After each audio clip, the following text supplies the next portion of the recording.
오늘이 종려주일입니다. 예수님께서 예루살렘 성에 입성하실 때 수많은 사람들이 예수님을 환영했죠. 열렬히 환영을 했습니다. 이때 많은 사람들이 나뭇가지, 특별히 종려나무 가지를 꺾어들고 흔들면서 예수님을 환영했었어요. 종려나무가지를 흔들면서 환영한다라는 것은 우리가 환영하고 있는, 내가 환영하고 있는 그분은 바로 우리의 왕이시다라는 그런 고백이 담겨져 있는 의미가 있습니다. 백성들이 예수님을 왕으로 영접하면서 환영했던 겁니다. 그래서 예수님의 예루살렘 입성을 가리켜서 신학적으로는 왕의 입성 혹은 승리의 입성 등등의 표현으로 설명을 하기도 합니다. 예수님께서 예루살렘 성에 들어가신 날 많은 사람들이 종려나무가지를 흔들어대면서 그러면서 예수님을 환영했던 바로 이 사건을, 이 일을 기념하면서 교회에서는 부활주일, 바로 전주일, 바로 이 주일을 종려주일 그렇게 부르고 있습니다. 예수님께서는 이렇게 왕으로 예루살렘 성에 입성하셨어요. 그리고 예루살렘에서의 한 주간을 보내게 되는데요. 이렇게 종려주일 후 예수님께서 예루살렘에서 보내신 한 주간을 우리는 고난주간 그렇게 부릅니다. 예수님께서 고난당하신 주간이다 그런 의미지요. 물론 예수님께서 하늘 보좌를 버리시고 사람이 되시는 순간부터 고난이 시작됐겠습니다마는 그럼에도 불구하고 특별히 집중적으로 또 우리를 위한 대속의 굉장한 심각한 고난에 대한 내용들이 한 주간에 이루어졌기 때문에 이 한 주간을 가리켜서 고난주간 그렇게 부르곤 하는 겁니다. 예루살렘에 들어가신 후 한 주간 동안 예수님께서는 정말 많은 고난을 겪으셨습니다. 예수님께 각을 세우며 반대하고 협박하는 사람들이 쏟아놓는 말들, 그리고 그들이 공격하는 그런 어떤 논쟁, 이런 것들에 대한 방어와 또 이런저런 토론과 이런저런 대화를 나누는 과정 자체가 고통이었을 것입니다.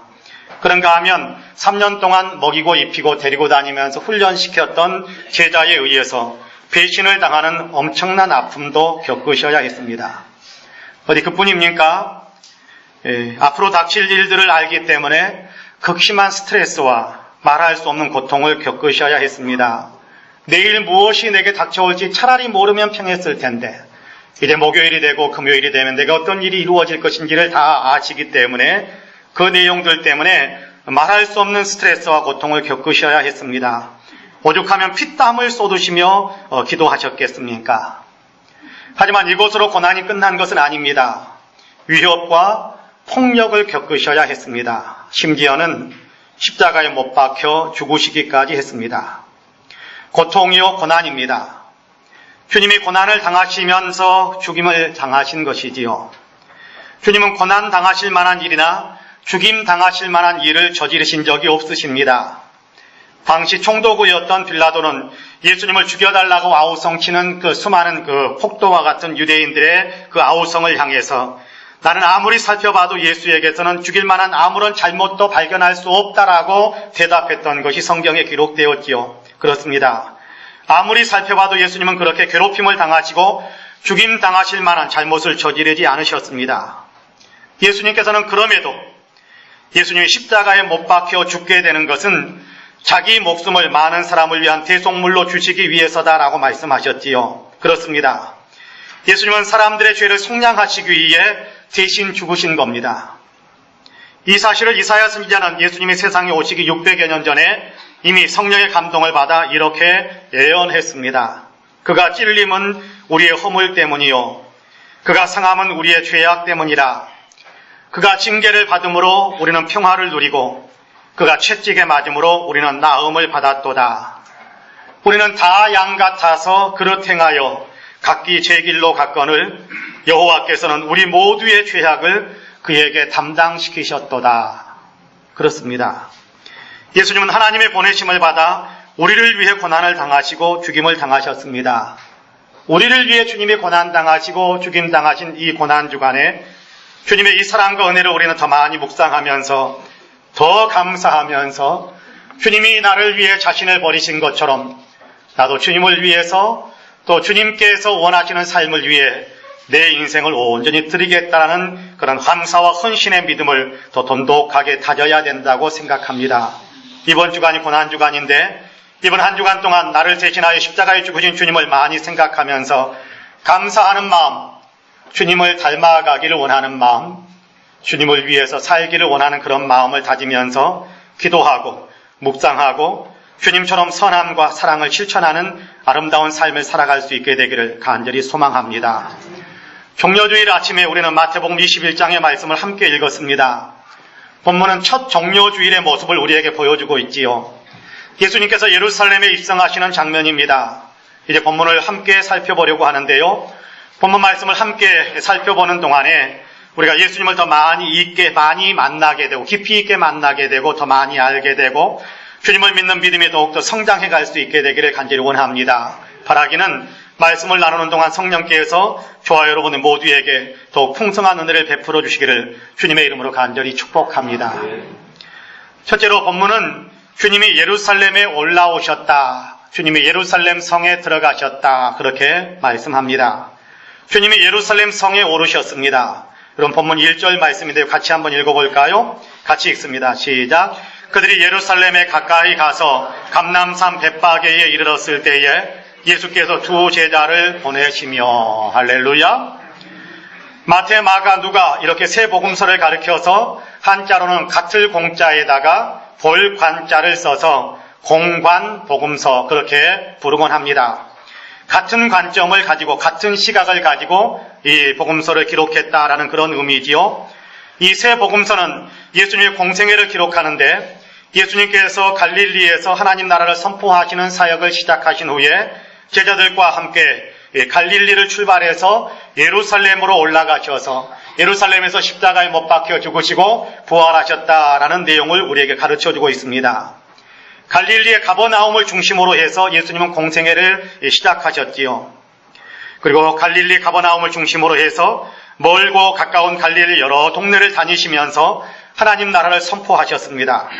그리고 예루살렘으로 올라가십니다.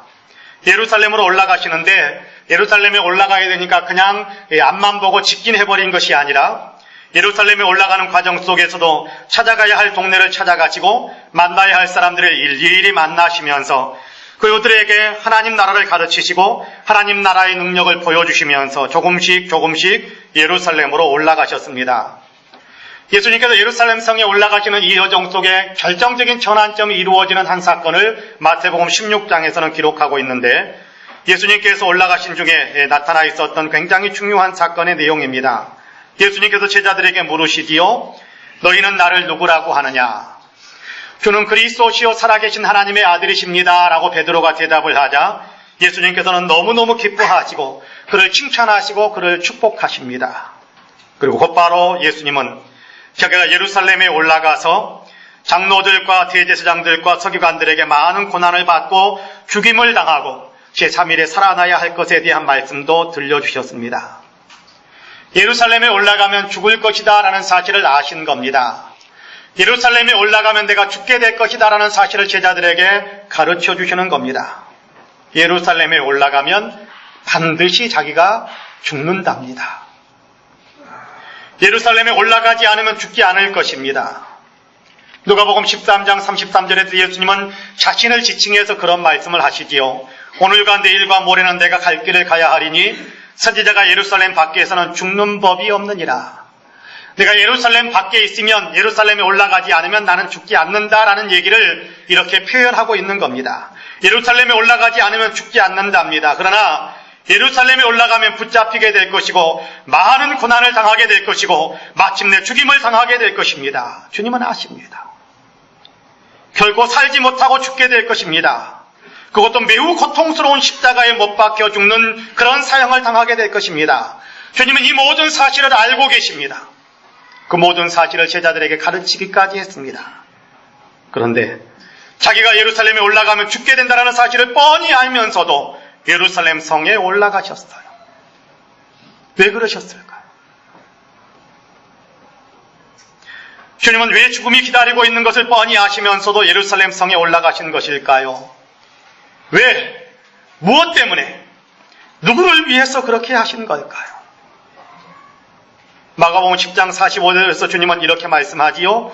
인자가 온 것은 자기 목숨을 많은 사람의 대속물로 주려 함이라. 그렇게 말씀합니다.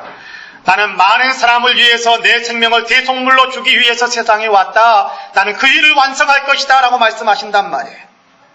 자기 목숨을 대속물로 내어주기 위해서 죽음의 자리에 나아가신다라고 말씀하시는 겁니다. 죄로 죽어있는 사람들을 살리기 위해서 자기의 생명을 죗값으로 내어놓는다라고 말씀하시는 겁니다. 다른 사람의 죗값으로 내어놓는다라고 말씀하는 겁니다. 그렇습니다. 우리 때문입니다. 우리의 죄 때문에 예수님은 죽음의 자리에 오르셨습니다. 우리를 사랑하셔서 예수님은 자기의 생명을 지키는 것보다 우리의 죄를 대속하는 것을 더 귀하고 중요하게 여기셔서 우리를 위해 십자가가 기다리고 있는 예루살렘으로 올라가셨습니다. 우리를 사랑하기 때문입니다. 그렇습니다. 주님은 우리를 향한 사랑 때문에 자기의 생명을 내어주시는 십자가의 길을 걸으셨습니다. 여러분, 이 주님의 사랑을 기억하시기를 바랍니다. 나를 사랑하사 자기 생명을 버리신 주님의 사랑을 온전히 믿으시기를 바랍니다. 바라기는 나를 사랑하시는 주님의 사랑을 믿으시고 종료주일 아침에 주님께 감사하며 더욱 사랑하며 주님을 더욱 사랑하며 살겠다라는 결단을 새롭게 하실 수 있는 저와 여러분 우리 모두가 되시기를 주님의 이름으로 간절히 축복합니다. 둘째로 주님은 나귀를 타시고 예루살렘에 들어가셨습니다. 예수님께서는 우리를 사랑하셔서 우리를 대속하기 위해 죽음이 기다리고 있는 사실을 아시면서도 기꺼이 당당하게 예루살렘 십자가의 길에 오르셨어요. 우리를 향한 사랑이 그만큼 컸던 것입니다. 아버지께서 맡기신 일을 이루며 우리를 구원하시기 위해 자기의 생명을 내어놓을 그 자리에 오르신 겁니다. 예수님께서 예루살렘에 오르실 때 성경은 특별히 예수님께서 나귀를 타고 예루살렘에 들어가셨다라는 사실을 강조해주고 있습니다. 보면 2절에서 5절까지 말씀을 같이 한번 읽어볼까요? 같이 읽습니다. 시작. 이르시되 너희는 맞은편 마을로 가라. 그리하면 곧 매인 나귀와 나귀 새끼가 함께 있는 것을 보리니 풀어 내게로 끌고 오라. 만일 누가 무슨 말을 하거든 주가 쓰시겠다 하라. 그리하면 즉시 보내리라 하시니 이는 선지자를 통하여 하신 말씀을 이루려 하심이라. 일렀으되 시온 딸에게 이르기를 내 왕이 내게 임하나니 그는 겸손하여 나귀 곧 멍에 매는 짐승의 새끼를 탔도다 하라 하셨느니라. 할렐루야.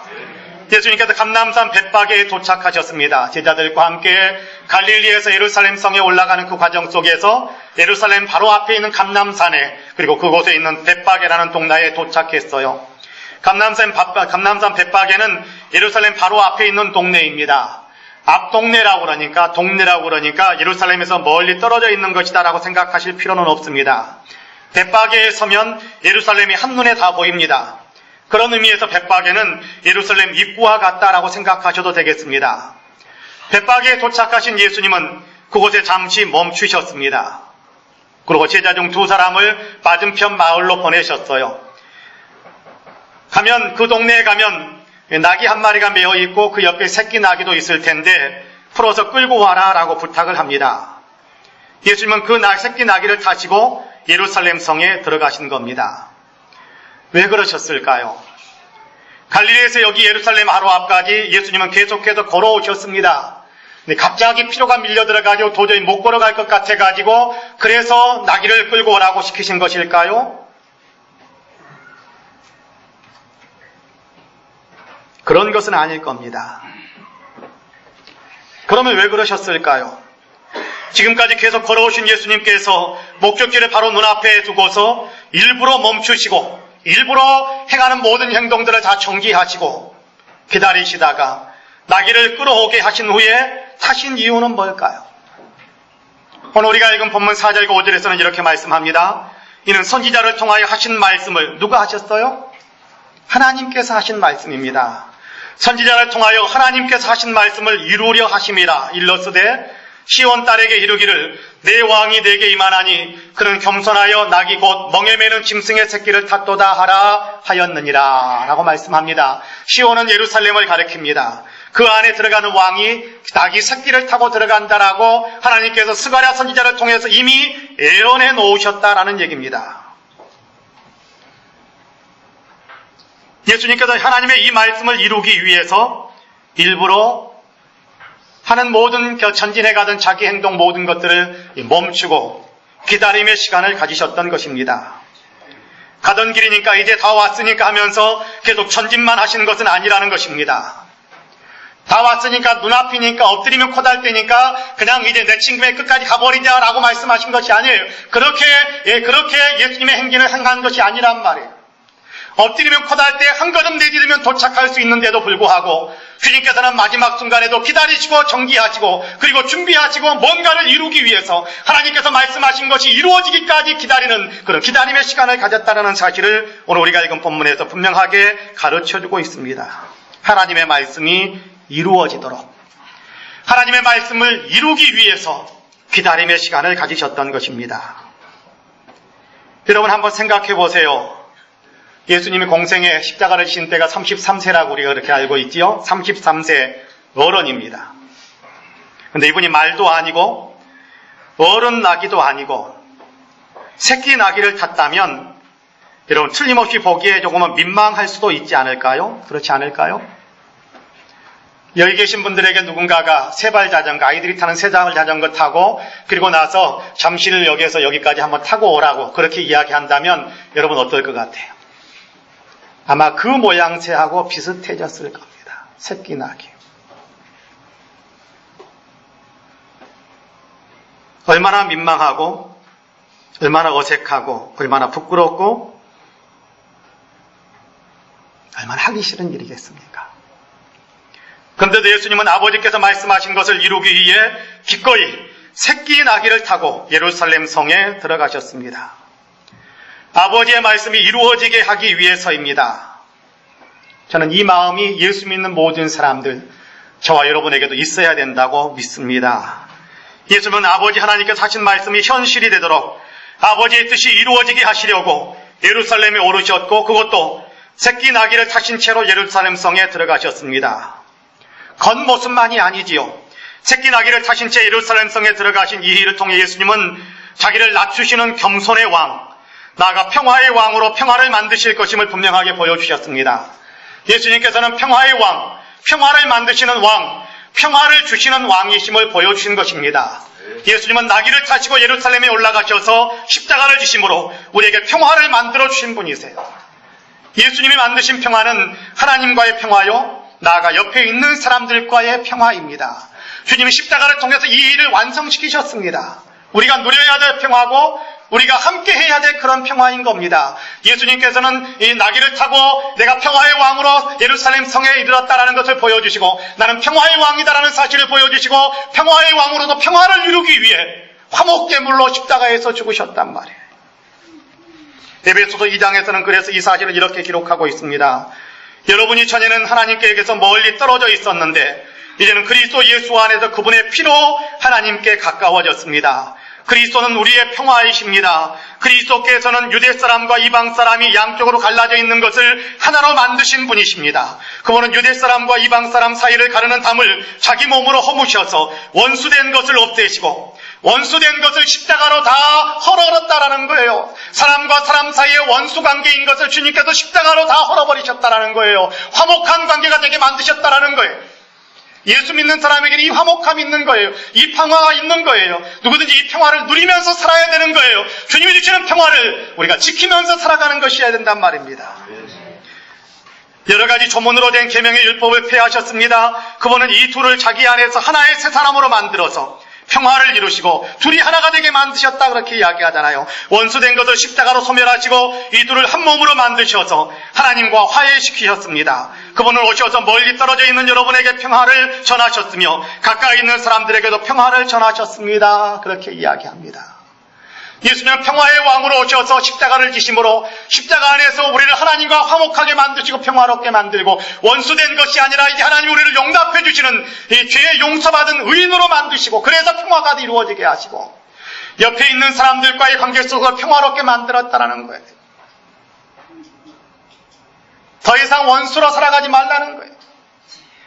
더 이상 미워하면서 사는 것이 예수 믿는 삶이 아니라는 거예요.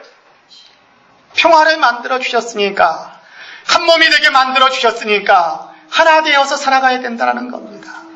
주님이 그 일을 완성시키셨으니까 성령께서는 하나 되게 하신 것을 힘써 지키라라고 이야기하는데 그렇습니다. 주님은 우리에게 평화를 만들어 주시기 위해 주님은 우리에게 평화의 왕으로 오셨다는 사실을 보여주시기 위해 부끄러운 모습 형상이 될지 모르지만 그럼에도 불구하고 새끼 나귀를 타고 예루살렘 성에 이루고 들어가셔서 하나님과의 이 평화를 만들어주시고 이웃과의 평화를 만들어주시는 거예요. 그 은혜가 우리에게 있는 겁니다. 예수님께서 자기의 생명을 내어주셔서 우리를 하나님과 평화를 누리게 하시고 이웃과도 평화를 누리게 만들어주셨습니다. 나귀 새끼를 타시고 예루살렘에 올라가신 것은 바로 예수님께서 이 일을 이루시는 분이심을 가르쳐주기 위해서입니다. 예수님 안에 평화가 있습니다. 나귀를 타고 예루살렘에 오르셔서 십자가를 진 주님 안에 평화가 있습니다. 예수 안에 있는 사람이란 누구든지 평화를 누리는 사람이고 반드시 누려야만 되는 사람입니다. 하나님과 평화로우시기를 바랍니다. 이웃과도 평화로우시기를 바랍니다. 주님은 이 평화를 우리에게 주셨다라고 이야기합니다. 바라기는 주님을 믿는 저와 여러분 우리 모두는 주님이 만들어주신 하나님과의 평화를 누리시고 이웃과도 평화를 누리면서 살아가시기를 주님의 이름으로 간절히 축복합니다. 아멘. 마지막으로 주님을 환영하는 모든 사람들에게 누구나 가리지 않고 그 모든 사람들에게 들어가셨습니다. 예수님께서 평화의 왕으로 예루살렘 성에 입성하셨지요. 하나님께서 맡기신 평화를 만드는 일, 다시 말해 사람들을 하나님과 화목하게 만들고 사람과 사람 사이를 화목하게 만들기 위해 예루살렘에 올라가셨습니다. 화목하게 만들기 위해서는 화목 제물이 필요했는데 예수님께서 친히 화목 제물이 되셔서 십자가에서 죽으심으로 신이 자기의 생명을 제단에 올리셔서 화목 제물이 되심으로 이 평화를 만드셨습니다. 예수님께서 예루살렘 성에 들어가실 때 많은 사람들이 예수님을 환영했지요. 열렬히 환영했습니다. 그런데 이들 가운데는 주님에 대해서 잘못된 생각을 가지고 환영하는 사람도 있었는데 주님은 그들에게도 들어가셨어요. 본문 6절에서 9절까지의 말씀을 같이 한번 읽어볼까요? 6절에서 9절까지 같이 읽습니다. 시작. 제자들이 가서 예수께서 명하신 대로 하여 나귀와 나귀 새끼를 끌고 와서 자기들의 겉옷을 그 위에 얹음에 예수께서 그 위에 타시니 무리의 대다수는 그들의 겉옷을 길에 펴고 다른 이들은 나뭇가지를 베어 길에 펴고 앞에서 가고 뒤에서 따르는 무리가 소리 높여 이르되 호산나 다윗의 자손이여 찬송하리로다 주의 이름으로 오시는 이여 가장 높은 곳에서 호산나 하더라. 할렐루야. 수많은 사람들이 예수님을 높이며 소리치면서 환영합니다. 다윗의 자손이여 라고 그렇게 외치지 않습니까? 다윗의 자손이여 라는 얘기는 당신이 다윗의 혈통을 입은 왕입니다. 당신이 우리의 구원자이십니다. 당신이 우리의 메시아입니다. 라는 그런 고백이 담겨져 있는 외침입니다. 그러나 이렇게 외치는 사람들 가운데 거의 대부분, 아니 전부라고 말해도 틀리지 않을 것입니다. 전부는 예수님을 잘 모르고 있습니다. 예수님께서 왕이신데 그래서 왕으로 환영하고 있는데 어떤 왕이신지 예수님께서 예루살렘에 오셨는데 무엇을 위해 오셨는지 전혀 모른 채 오해하면서 예수님의 목적과는 전혀 다른 목적을 품고 예수님을 환영하고 있습니다. 예수님은 자신을 대속물로 주어서 온 인류를 구원하는 유대인이나 이방인이나 가리지 않고 죄를 대속해서 온 인류를 하나님 앞에 구원하는 영적인 메시아로 오셨는데 지금 유대인들이 가지고 있는 생각은 영적인 메시아에 대한 생각이 없거든요. 그들은 예수님에 대해서 오해하고 있었습니다. 그들 모두는 대부분이 아니라 아마 거의 모두일 겁니다. 제자들까지도 그랬으니까요. 그들 모두는 예수님을 정치적인 메시아나 군사적인 메시아로 생각하고 있습니다. 당시 로마의 식민 통치를 받고 있었던 이스라엘 백성들은 속히 메시아가 와서 강력한 군사력을 발휘해서 로마 군대를 물리쳐주고 이 민족에게 자유를 주었으면 좋겠다라는 기대감을 가지고 있었습니다. 정치적으로 탁월한 역량을 발휘하는 메시아가 와서 이스라엘을 강력한 국가로 만들어 주어서 주변에 있는 나라를 정복하고 그들에게 조공을 받으면서 살아가는 강력한 나라가 되었으면 좋겠다라는 기대감을 가지고 있었습니다. 그래서 그들이 기다리는 메시아, 그들이 기다리는 구원자는 바로 그런 왕으로 오셔야 된다라고 생각하고 그런 왕에 대한 기대를 가지고 호산나 호산나라고 외치고 있었던 것입니다. 군사적인 메시아, 정치적인 메시아를 생각하면서 환영했던 겁니다. 그 기대를 가지고 예수님을 영접했던 거지요. 예수님을 환영했던 거지요. 이들은 하나님께서 메시아를 보내시는 목적을 생각한 것이 아니라 자기 목적에만 집착하고 있었던 겁니다. 하나님의 뜻을 생각지 않고 자기들의 생각에만 몰두하는 것은 하나님 앞에서 정말 용납될 수 없는 일입니다. 그런데 예수님께서는 이 사람들의 그런 생각을 다 아세요. 다 알고 계세요. 그런데도 예수님은 이 사람들을 품어주십니다. 이 사람들을 침묵시키지 않으신다. 그렇게 말씀하세요. 똑같이 종려주일의 장면을 기록하는 누가복음에서는 이렇게 말씀합니다. 내가 너희에게 말하노니 만일 이 사람들이 침묵하면 돌들이 소리 지르리라. 그렇게 말씀하고 있습니다. 침묵하지 마라. 그들이 소리 지르는 것을 인정하고 그들이 소리 지르도록 내버려 두어라. 그들이 환영하는 소리가 바로 나를 환영하는 것이다 라는 것을 인정해 주는 것입니다. 있는 모습 그대로 받아주시는 겁니다. 주님은 이들이 주님을 오해하고 있고 왜곡해서 보고 있다라는 사실을 아십니다. 나아가 주님은 이 사람들이 자기들이 원하는 대로 해주지 않는다면서 돌변해서 예수님을 십자가에 못 박으라고 폭도처럼 소리치게 될 것도 알고 계십니다. 그럼에도 주님은 그들을 받아들이시고 그들을 품어주십니다. 십자가에 못 박히실 때 주님은 자기를 십자가에 못 박는 사람들을 위해서 기도까지 하지 않으셨습니까? 아버지여 저들을 용서하여 주시옵소서. 자기들이 무슨 짓을 하고 있는지도 모릅니다. 용서해 주옵소서. 아버지께 기도하셨던 예수님이십니다. 예수님은 자기를 따르는 사람들을 품어주십니다. 뿐만 아니라 예수님은 자신을 오해하고 있는 사람들까지도 품어주시고 심지어는 예수님을 십자가에 못 박는 사람들까지도 품어주셨습니다. 여러분, 예루살렘 성 입구에서 호산나라고 외쳤던 사람들이 어떤 사람들입니까? 바로 이 사람들입니다. 너희가 나에 대해서 왜곡하고 있구나. 너희가 나에 대해서 오해하고 있구나. 너희가 장차 나를 향하여 십자가에 못 박으라 라고 외칠 텐데 나 그런 너희에게 들어가기 싫다라고 팽개친 것이 아니었어. 안 들어간다라고 말씀하신 것이 아니었어.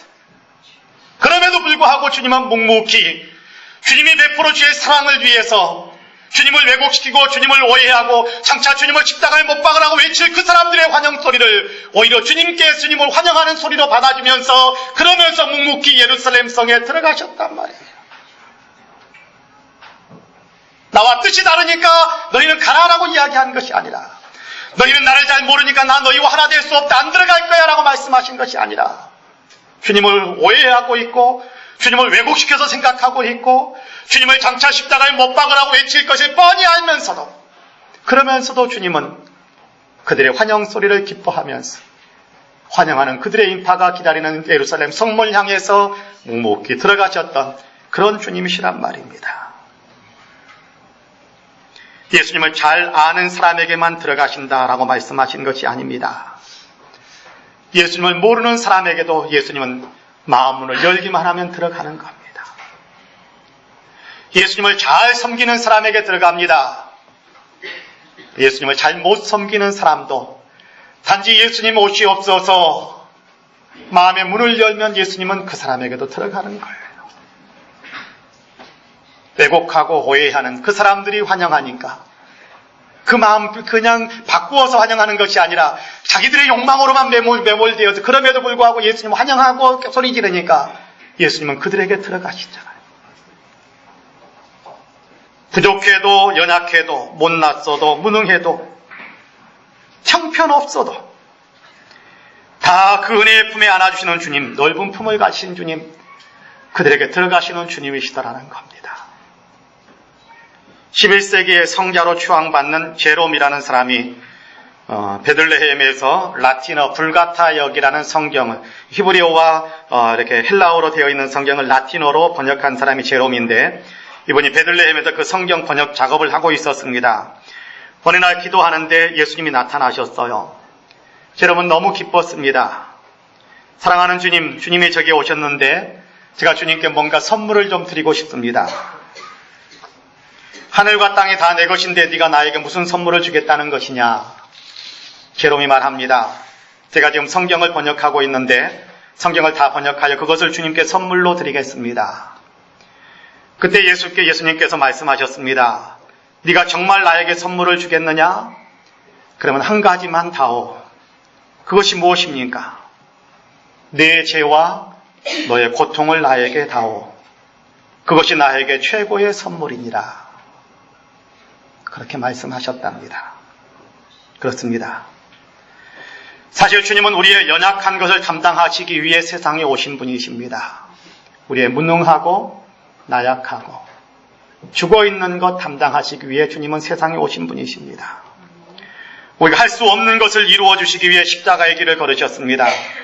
못난 것, 무지한 것, 무능한 것 다 짊어지시고 대신에 우리에게 자유와 평강과 구원의 은혜를 베풀어 주시기 위해 세상에 오셨고 예루살렘 성에 올라가셨습니다. 혹시라도 우리 가운데 나는 주님을 잘 몰라서 그러면서 주님 앞에 나아가기를 주저하시는 분이 계시지는 않는지요?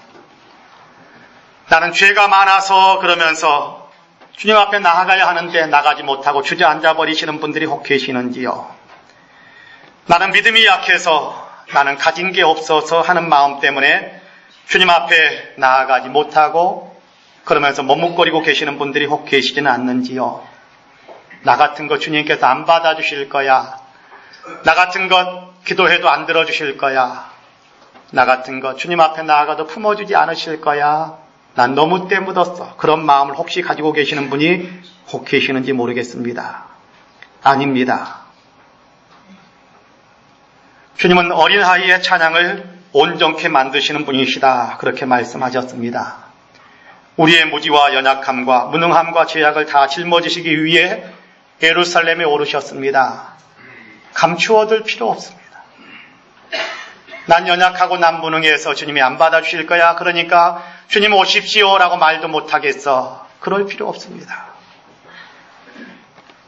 다만 있는 모습 그대로 주님을 환영하시면 주님은 그 사람 심령 속에 들어가십니다. 꾸며가지고 뭔가 바꾸어서 호산나라고 외쳤던 이스라엘 백성들이 아니었어요. 자기의 야망들 그대로 가지고 그러면서도 호산나라고 외쳤던, 그러니까 주님은 그들의 성인 예루살렘 성에 들어가셨어요. 다만 있는 모습 그대로지만 여러분, 내 마음 내가 못 변화고 시키잖아요. 죽어있는 나를 내가 어떻게 살립니까? 여러분, 때 묻어있는 것을 내가 어떻게 다시 써냅니까? 그러니까 때 묻어있는 모습 그대로, 영적으로 죽어있으면 죽어있는 모습 그대로, 그래도 예수님이 들어오신다니까 주님 내 마음의 문을 엽니다.